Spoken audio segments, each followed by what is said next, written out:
Hey folks, welcome to the top three in cybersecurity, a bite-sized view of three of the most important news stories in cybersecurity this week. Let's jump in.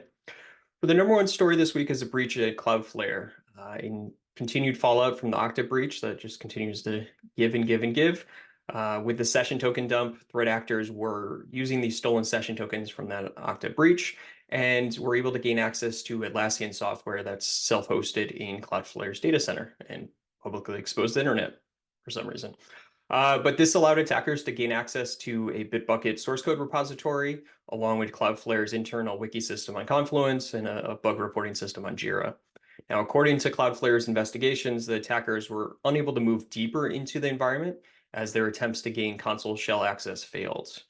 Now, Cloudflare is reporting that no customer data was accessed in this breach, but with access to Cloudflare's source code, I'm not sure this is the last we're going to hear about this breach.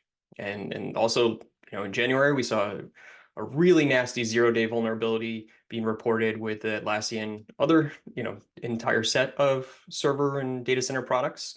And it really, as it's approaching end of life, is time to start migrating to the Atlassian Cloud, Jira Cloud products. I have some good friends at eficode if anyone needs some help with that migration. Now, coming in at number two this week is news of the state of New York is suing Citibank for negligent security practices, misleading customers, and denying claims for those customers. The New York Attorney General alleges that Citibank did not take proper action to protect its customers, and when those customers were breached, they misinformed them about having their money returned to them, reassuring them, and then requiring them to complete this whole arbitrary paperwork process, which still ended up with them being denied, unfortunately. So hopefully this is the start of a trend where organizations are going to be held responsible to properly secure customer data and resources at the state and federal level. Now, based on accelerating rate of breaches filed with the SEC, it is sorely needed.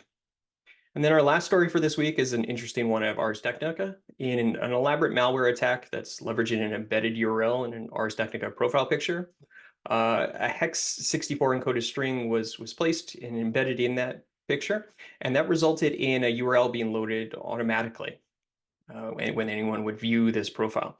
Now, according to researchers, this URL would silently deliver malware with no errors or notifications in the browser.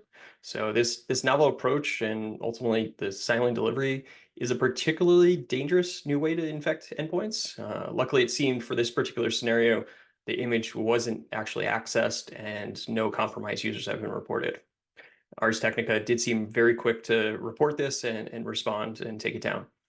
Always interesting when the news becomes the news. But that's it for this week, folks. I hope everyone enjoyed this bite-sized view of cybersecurity this week, and I'll catch everyone next week.